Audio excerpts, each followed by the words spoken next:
This is a podcast from soof.co.uk.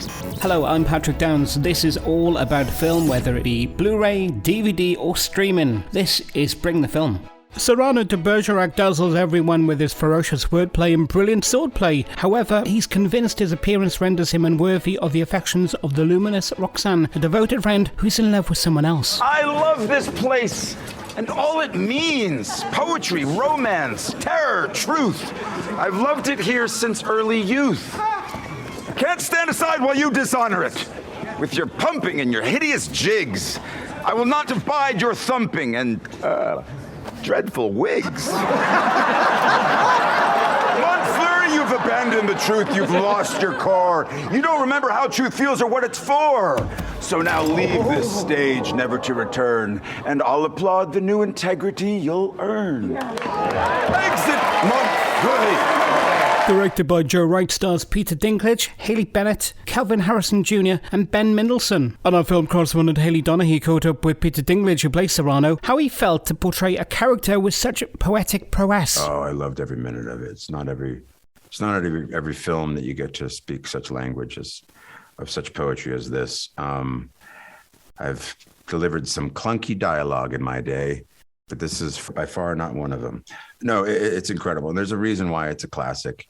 It's because it still just pulls the heartstrings, doesn't it? Absolutely. And audiences will be thrilled to hear you sing. I mean, obviously, yeah, of course. Obviously, you did this stage show as well. But how enjoyable is it to sing, act and record those national songs live on set? Both enjoyable and terrifying. The National is one of my favorite bands of all time. They had been before we were doing this show. I was huge fans. Matt Berninger's singing voice is just what I dream of being able to sing like. So the trick for me was when we started doing the show is not to do an imitation of his voice, because we have similar baritone registers, and I just had to sort of make it my own, as even if that was going to be the death of me, I had to do that. But it worked out pretty well, and I had the blessing of Matt and the other bandmates, and they were nothing but supportive, and they were there all the time during the film and after the film, and so they were incredibly supportive and helpful. Oh, that's nice that they were there. And can you talk about the preparation that goes into the fight sequences and filming that famous fight sequence with against 10 others in one shot, I heard? Yeah, we had to do it probably about 12 times, because if you mess up, you have to start from the beginning again. It was a thrill. I love doing all that type of stuff, and acting affords you an opportunity to do something you've never done before. And Eunice Huthbart, our amazing stunt coordinator, and her Italian and British stunt team just made me feel both safe and confident. And at the end, kind of made me look cool as well in doing it. No, they just really made sure that you weren't clonked on the head by any swords, but they didn't mind taking a hit or two. But it took about a month of rehearsal for both those the sword fight at the beginning and the one with the 10 men. Just get it right. It's like a dance. And when something goes wrong, you just start over. But no, it was incredibly gratifying when you get it right. There was no better feeling. That's a very beautiful dance to watch. And director Joe Wright, must have been one of the reasons I pulled to say yes to this project. What is his style on set, and how does he perhaps differ to other directors you've worked with? Well, he knows all aspects of the filmmaking process from beginning to end, and that's what you want in a director. Some are stronger in certain elements and don't have a full understanding of other parts of filmmaking. Joe has the whole movie in his head. For us, he's very actor friendly. He's committed to the story that you're telling, and he just gets the most clearest version from the actors of that story that we're telling, and he does so with humor and grace. And it was a lovely experience, and he definitely is the captain of the ship, and that's what you want. Absolutely. And can you talk about filming in Italy and the fact that you adopted a dog, I believe? I love that. Is that a first to go on set and adopt a dog? We filmed in a place called Noto, Sicily, deep into the pandemic. We were our own little actor crew bubble, which had a great family affair to it all. Brought the kids, and yes, there was a bunch of puppies that were living under a tree with their mother. at the end of the dirt road and where we were living. And I knew we were not going to leave without one by the time we wrapped. So the shelter came, and we happened to be there when they were coming and collecting the puppies. So we got to adopt one of them, Roxy, named after Roxanne. She's about a year old now, and she lives in New York City, and she's happy as a happy cloud. Directed by Joe Wright, stars Peter Dinklage, Hayley Bennett, Calvin Harrison Jr. and Ben Mendelsohn. Our correspondent Hayley Donaughy caught up with Hayley Bennett about playing the character Roxanne in this modern adaptation written by female writer Erica Schmidt. Roxanne was a character that was written in the 1800s by a man. It was wonderfully refreshing to work with this adaptation that was written by a woman. And it was really important that Roxanne was recognizable to a modern audience. That was really exciting, that perspective. And also, I was extremely intimidated by it at the same time. So I decided that it would be a good idea to study women in history that inspired me, women who refused to stand in the shadows. And so these women were kind of my guides through the process of developing the character. Can we talk about your working relationship with your partner, Joe Wright? Just how special is that to have shared this experience together, and also what impresses you the most about his working ways? Trust is so important between actor and director. So it was wonderful to already have that established between us. Joe sets up a rhythm and a structure for his actors that really resonated with me and made me feel safe and supported. Oh, lovely. I'm imagining lots of conversations at home, sort of maybe the boundaries were slightly blurred, but that sounds really lovely, special. Well, I think it was really important for us to set up and have those boundaries.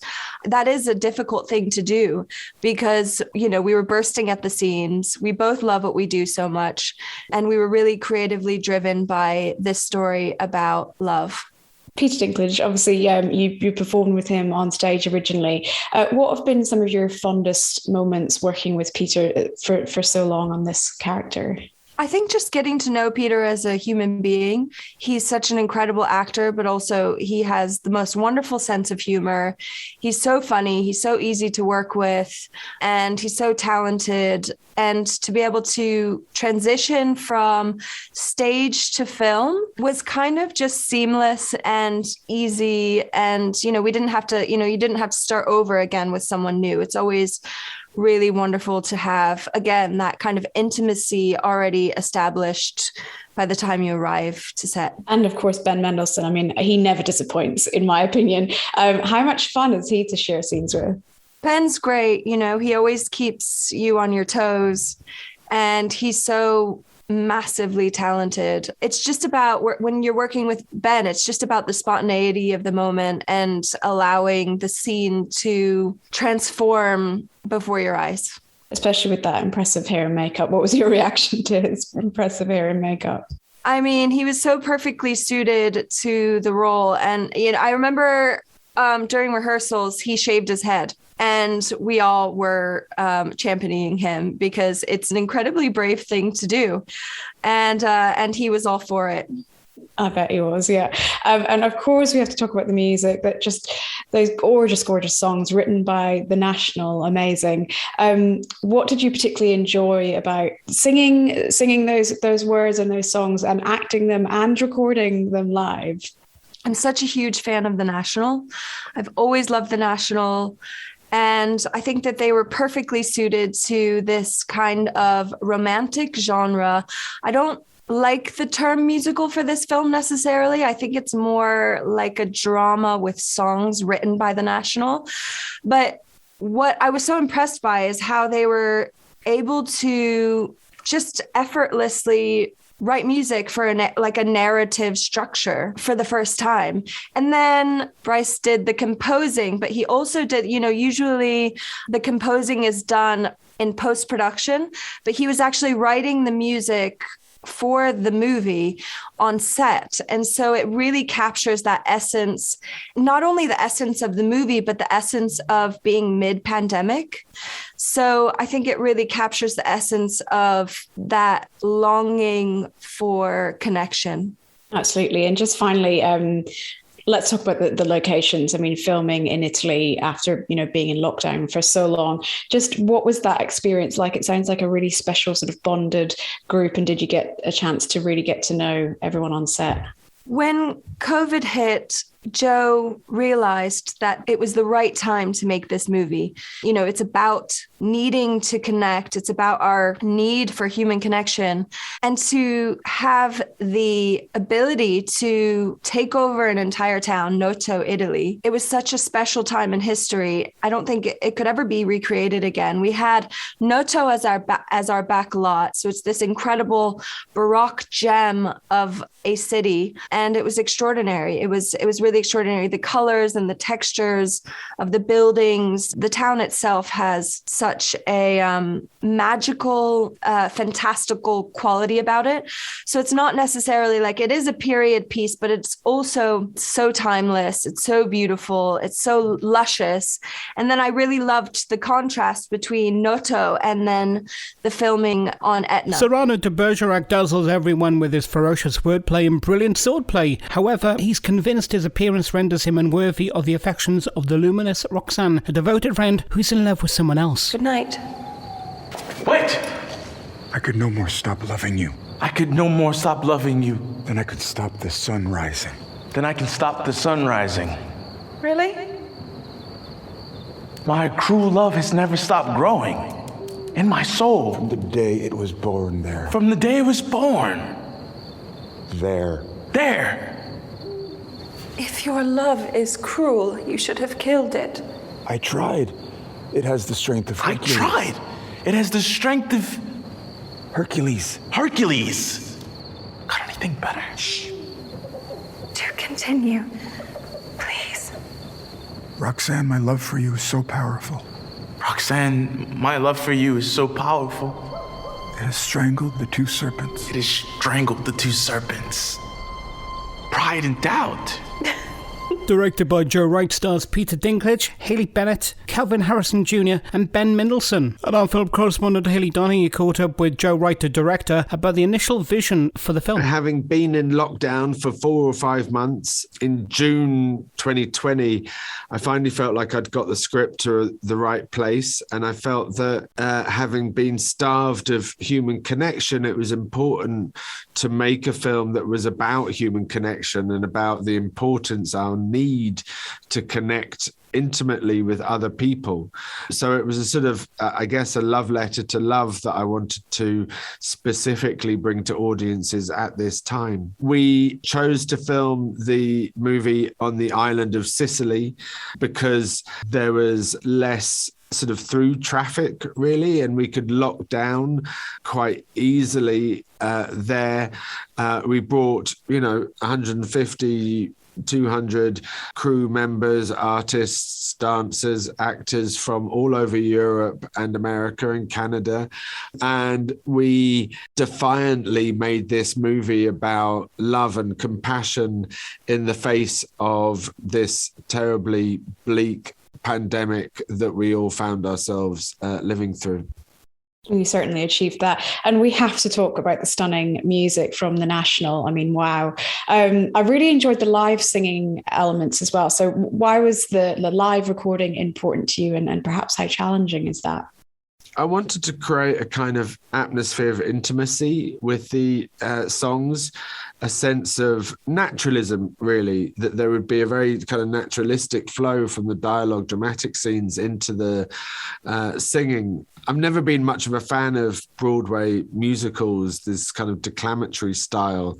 And so I wanted to make a musical for people who didn't really like musicals and somehow bring something simpler and more honest to the musical form.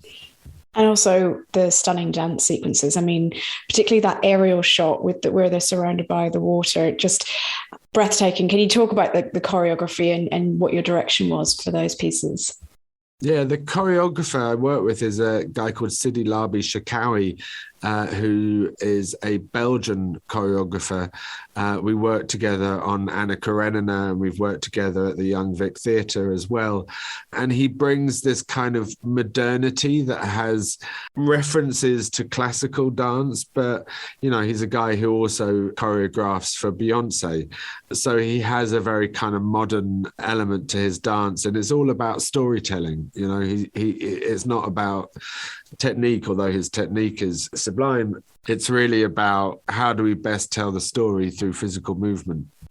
And working with your partner, Hayley, she's absolutely beautifully brilliant in this film. How special is that to sort of share that experience together?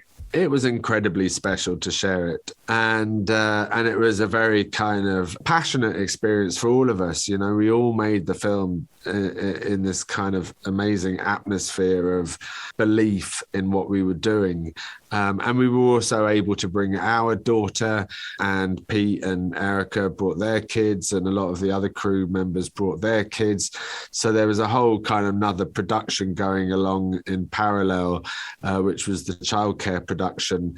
And it was a wonderful kind of traveling circus troupe of filmmakers, and that was really exciting. Directed by Joe Wright, stars Peter Dinklage, Haley Bennett, Calvin Harrison Jr. and Ben Mendelsohn. Hayley Donaughy, who's our film correspondent, talked to Erica Schmidt, the writer, about the transition of this story from stage to screen. I never expected to make a film of this when I started working on the stage adaptation, and I'd never written a screenplay before, so that in itself was a huge new challenge for me.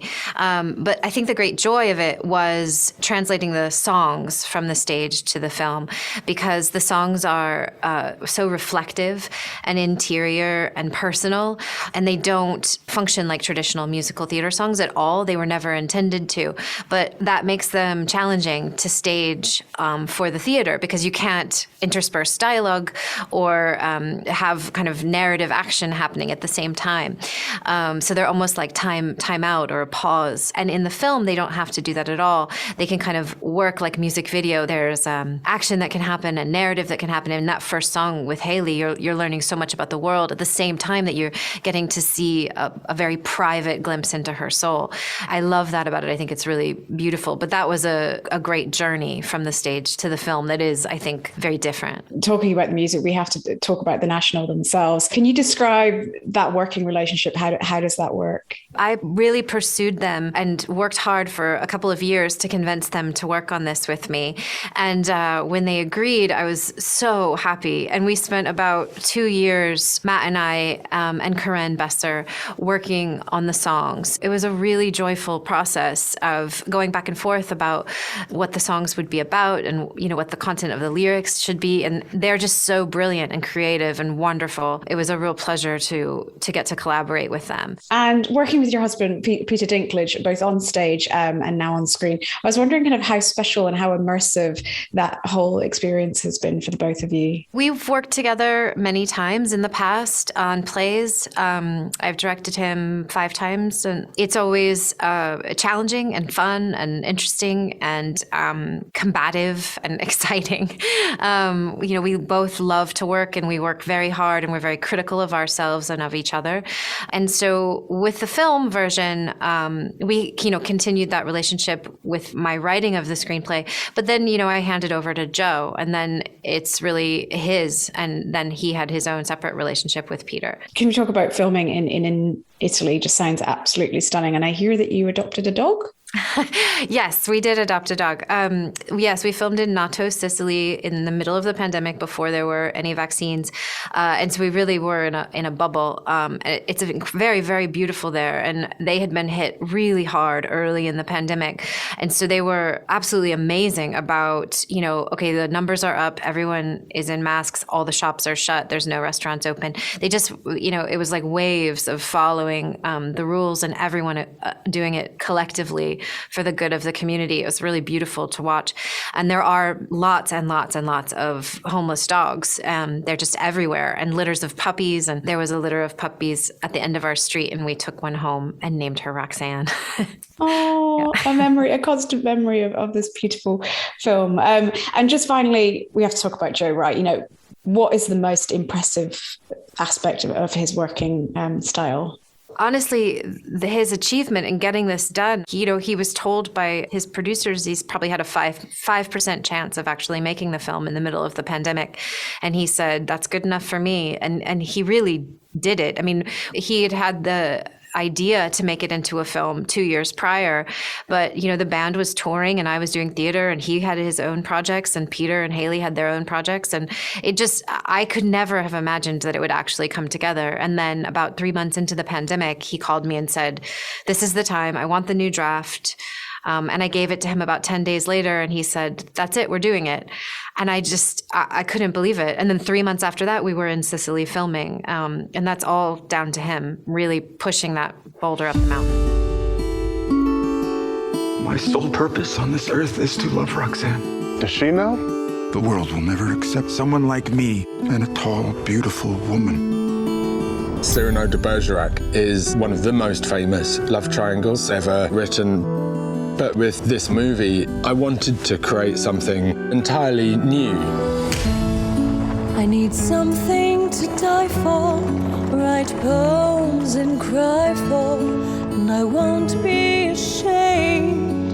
The original play was filled with incredibly long speeches. But what if all those speeches were songs? I'd give anything for someone to say that they can't live without me and they'll be there forever. Turning it into a musical elevated it so much more for Joe's imagination to flourish. There's so many different looks and ideas, the costumes, the locations, the singing and dancing. It's so raw and so poetic. I give anything for someone to say. Joe creates such vivid worlds to act in, to exist in, and it really ignited a deep passion to tell this story. Joe lives and breathes cinema. He wears it right here and on his sleeve, and that's what the characters in Cyrano do as well. You're in love with her. My fate is to love her from afar. It's an outlandish, romantic atmosphere. Every character has an extraordinary unpredictability that makes them more human and heartbreaking. I hope the audience comes away from the movie theatre with a renewed sense of love and beauty in the world. We must let her decide our fate. She must have the choice.